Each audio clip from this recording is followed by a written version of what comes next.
As our end of summer video, we were invited to attend the Steampunk convention in Victor, Colorado, a late 1800s historic gold rush hotel.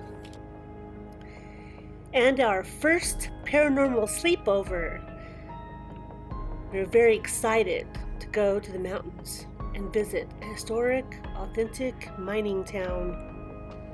We left our stories at the beautiful Evergreen Cemetery behind and made our way up to Manitou Springs to stay in the Days Inn, a nice hotel with a clean room.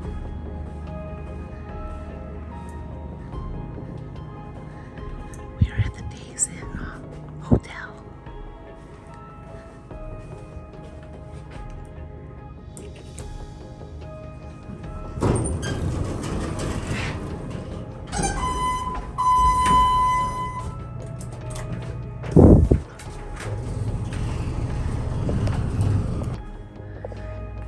The hotel is nice. It's the Days Inn, so it's, I would say, mid-grade hotel.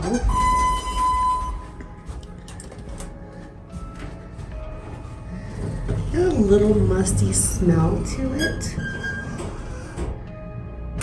I turned the shower head to a different setting and it fell apart, so I had to put it back together. The pool was chilly. The hot tub was nice. A little murky. The water was hot. And it's quiet. That's always nice.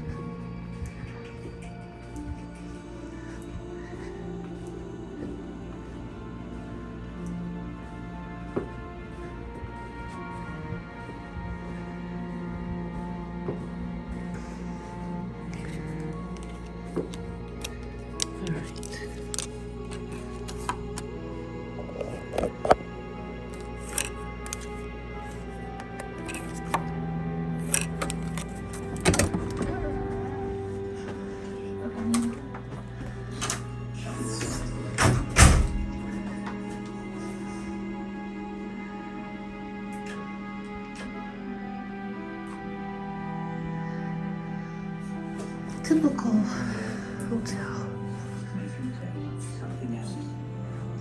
All of our stuff.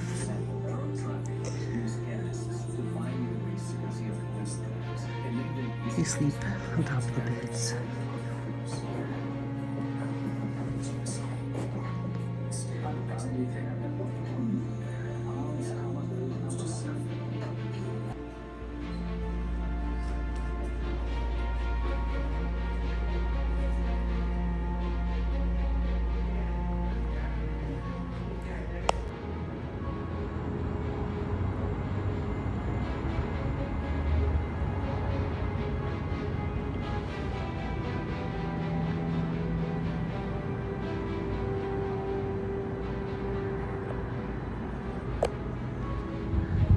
Our room is right there.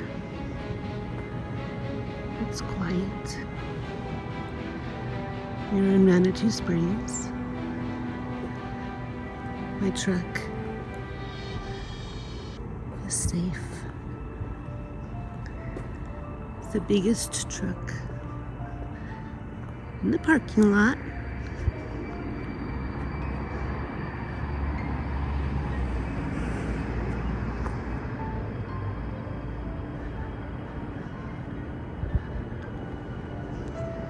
It's a nice hotel.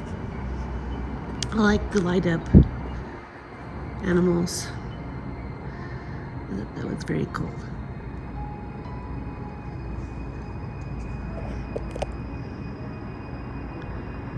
And the fireplace with the horse head is, I thought that was really cool too.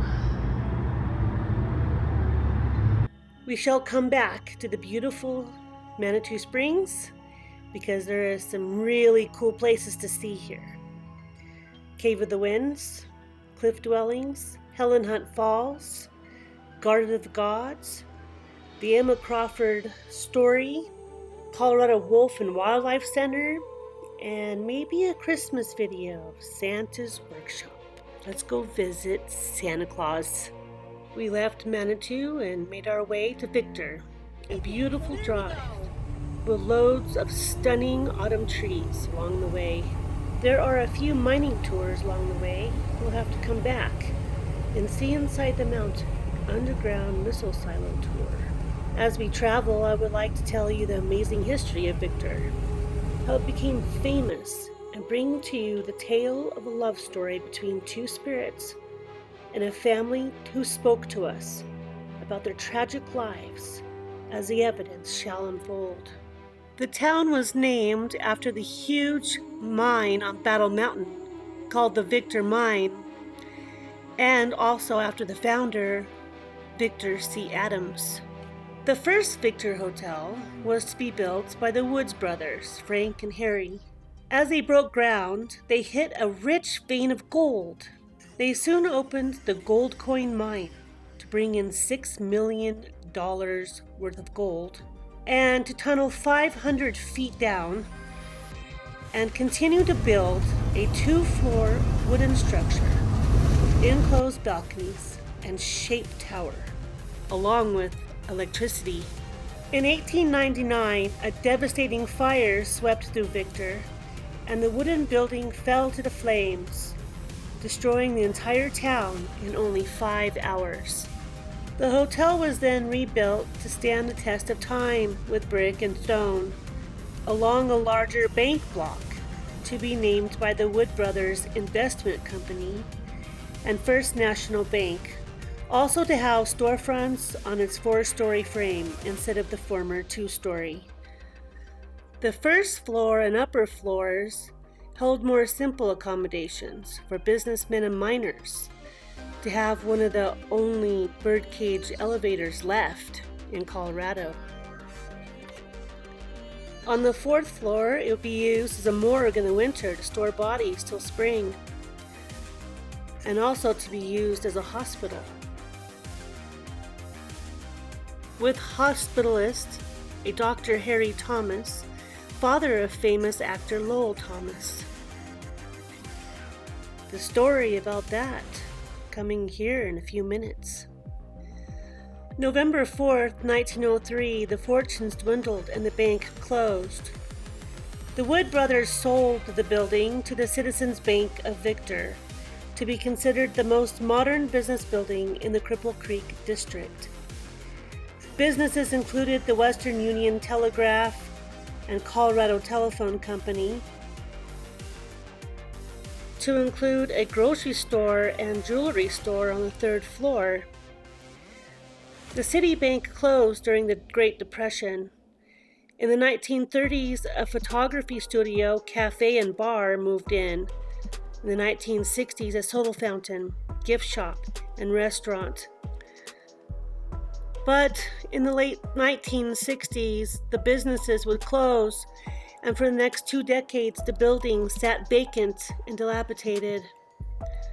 In October of 1991, the Victor Hotel Limited Liability Company purchased the building, and a Mrs. Vandermeer supervised the renovation to preserve the historic significance, to include the birdcage elevator, bank vault, original woodwork, steam radiators, and to be completed in 1992.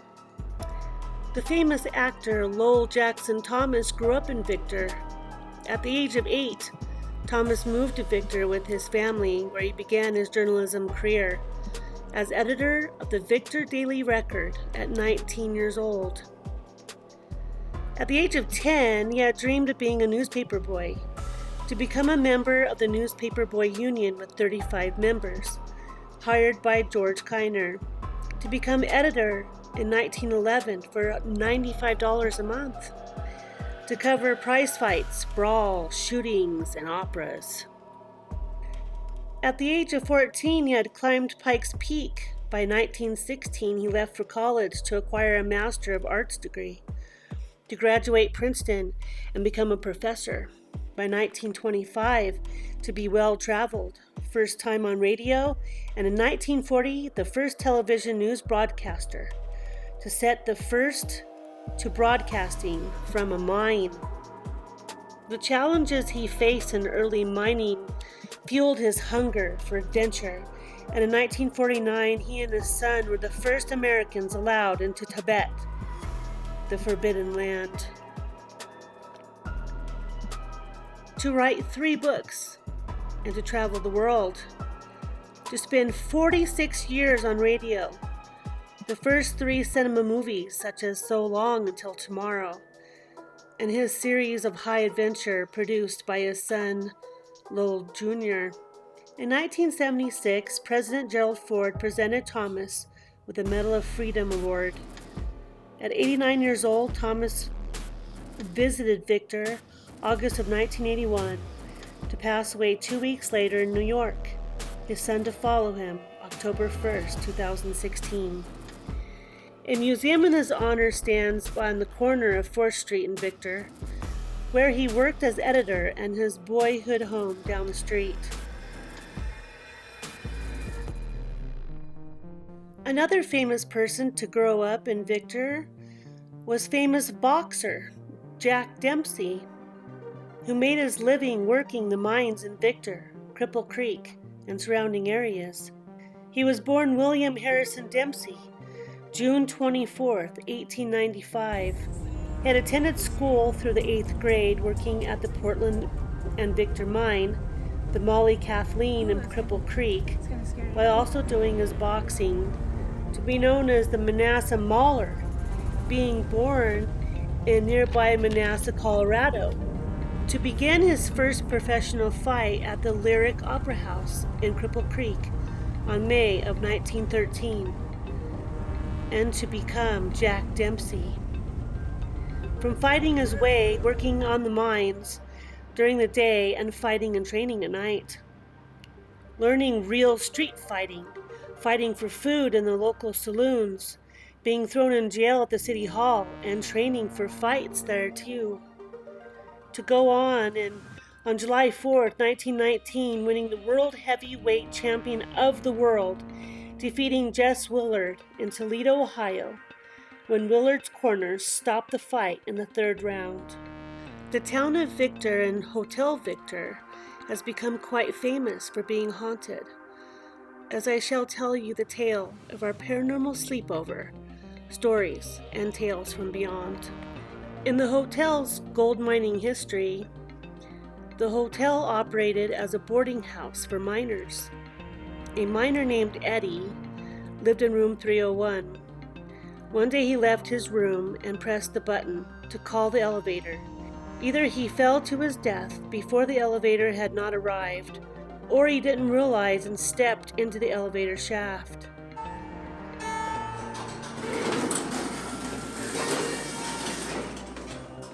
This is the elevator.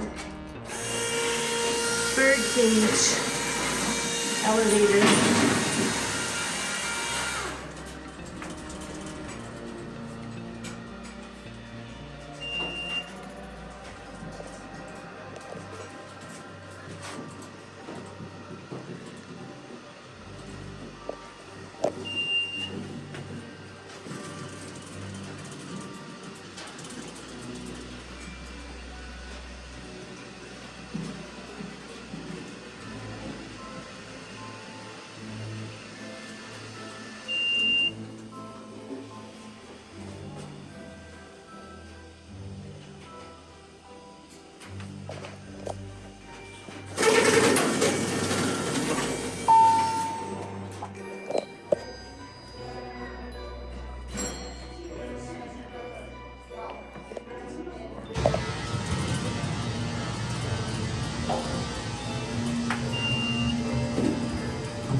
And then we go to the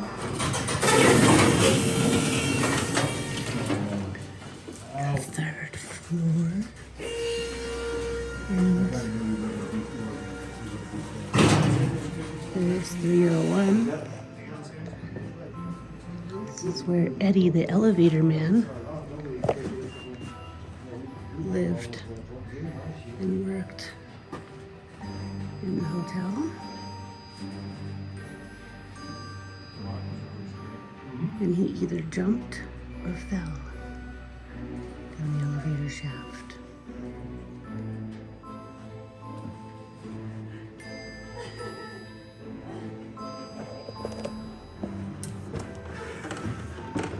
And we shall go to the 4th floor.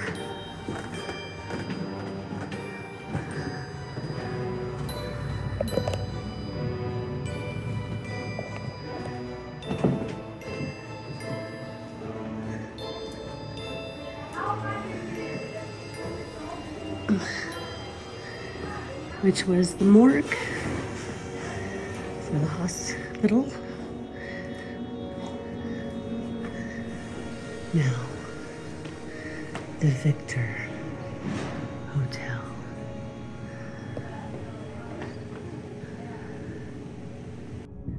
On Saturday evening, my friends had booked the most haunted room on the 4th floor that had been used as a hospital and morgue. My GoPro camera broke, my spirit box was making crazy noises, and then many voices came through. I wouldn't know till I returned home and reviewed the footage who was trying to talk to us and tell us their story. We received the names David and other names and words, mine and landslide. I researched the name David and a story came to light. On April 9th, 1901, David Smith, along with his mother Susan, father James, sisters Lizzie, Carrie, and brother Warner, were taken in an accidental mining accident when the cribbing fell and crushed the family to death, causing a landslide. The superintendent of the mine rushed to the scene with 100+ men to hurry and try to dig out the survivors. The cabin had been moved 75 feet. In the adjoining cabin, the family had been able to escape injury. By a miracle, their baby Jessie had been able to ride the rubble and escape unhurt. It took till after 9 o'clock that night to finally dig out the father's body. James was 45 years old. Wife Ellen was 42. Sister Lizzie was 21 years old. Little David was 11 years old. Brother Warner was 8. And Sister Carrie was 5 years old.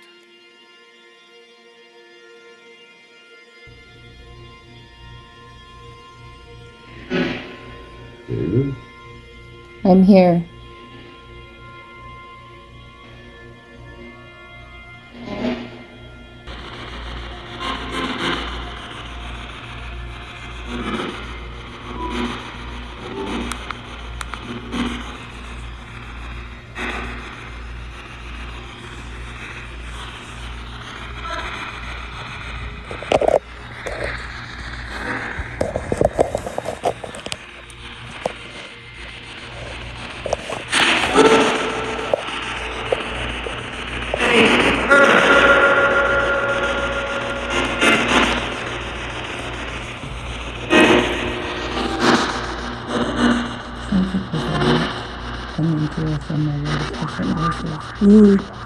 We also set out the K2 meter that can detect EMF fluctuations. I went around the room at first to see if it was showing any fluctuations on the walls or TV, and received none. Once I set it on the bed, it began to light up with nothing around it, as well as the cat balls by the door. The footage of the most lights flashing and our questions were lost. We talked to a factory worker, miners, doctor, a nurse, and her patient. They all reside in the hotel. They watch over the hotel and staff. The patient and nurse fell in love, and the patient passed away in the hospital. When the nurse later would pass away, she would return to the hotel to be with her love, and they are here together. When we received the message, we were amazed and enthralled. reminding me of the movie and the book, The English Patient. As time went on, the lights would flash, then go dark. So we would talk amongst ourselves, telling stories, joking and laughing, and then the lights would all light up as if laughing with us. It was so exciting to find out more stories of this amazing historic hotel. We have to go back for a whole weekend and get the lights on film as well as other evidence, also to see more of the town. I had a broken foot and toe, so I was limited to what I could do, but now I have to go back. That coming soon, hopefully, so please stay tuned. In part 2 of this video will be more footage of the town, hotel, and steampunk convention. Now on to the evidence.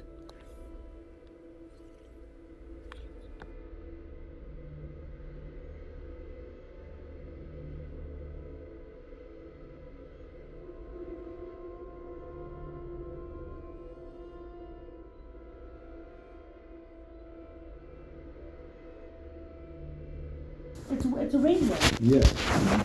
There's no Here's high, voices. I've never in heard the this stack. thing do a high-pitched sound, ever. That's crazy. Okay. I know. This is not normal.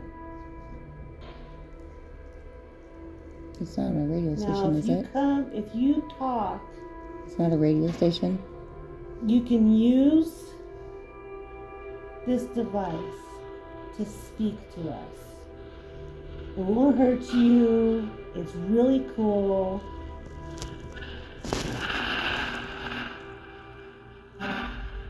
Hello? Did you hear that? Hello? You can tell us your name. You can...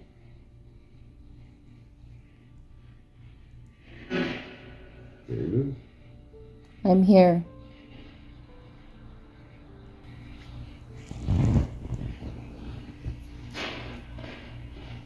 Who are you? David? Mm-mm.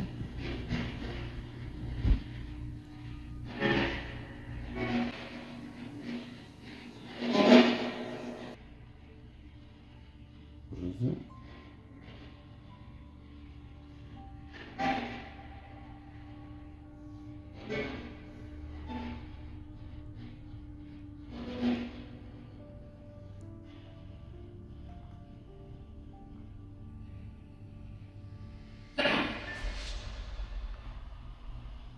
What was that?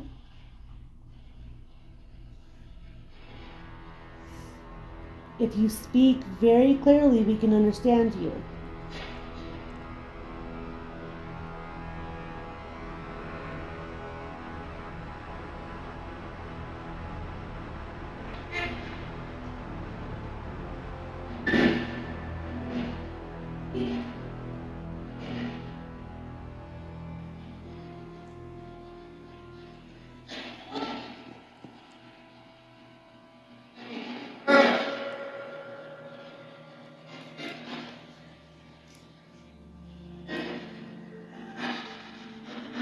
Sounds like there's a lot coming to us from a lot of different voices. Mm.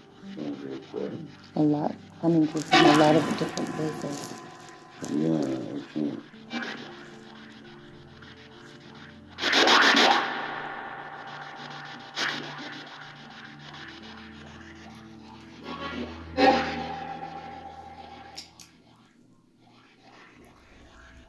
Kelly, Mm. is there other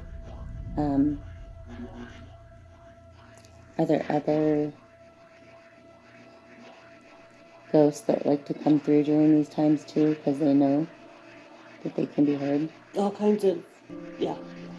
Anybody can come through. Wait. That was brought up again. That's what, when I asked that question.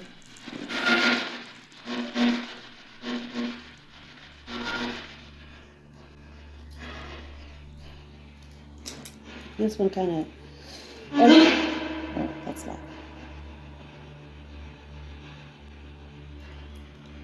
Yeah, it's too much at once. I can't understand.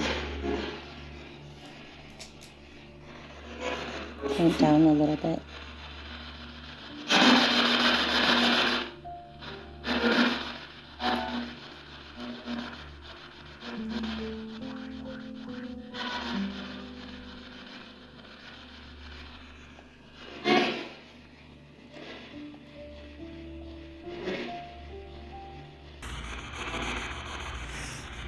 If you speak very clearly, we can understand you.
Coming through from my different voices.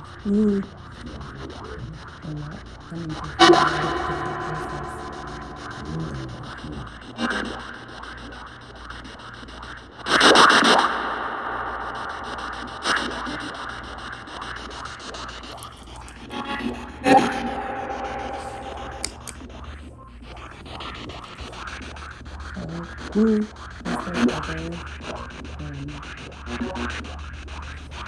Is there other ghosts that like to come through during these times too, because they know that they can hide? All kinds of, yeah. Anybody can control.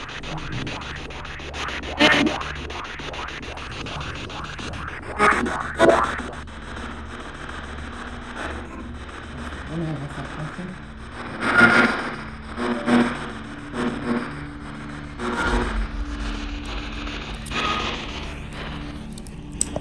This one kind of. Yeah. Anyway, I videotaped you. He's like, Whammy, Zanny, blowy, wowie. You just been pranked. Yeah, so anyway, as I was saying, I started videotaping you. Because, of course, it was making the ear-piercing sound when I wasn't videotaping you. But the moment that I started videotaping you, it wasn't making any sense. Yeah. And so it's been clear, green, yeah, I know. for a whole long time. And now it's... Now all this, yeah, I know. Well, anyway, I wanted to show you the video that I took of you while that was happening. Because how interesting that is. That how quickly things change around here. Yeah, I know. I'm here. Anyway, so I have that, and I sent you those, so I thought you'd find that interesting because you didn't even know that I was taping you. Yeah. Doing that. Because we were playing with the ghost box, and it was doing fine, and then it went crazy, and then this thing started going crazy, the K2. And then our balls went off, and we asked about the doctor. Yeah, those and so he's been coming in and out, talking to us about being the doctor here. And the factory worker. Yeah, factory guy. I have several people that just would like to just come and sit right next to me.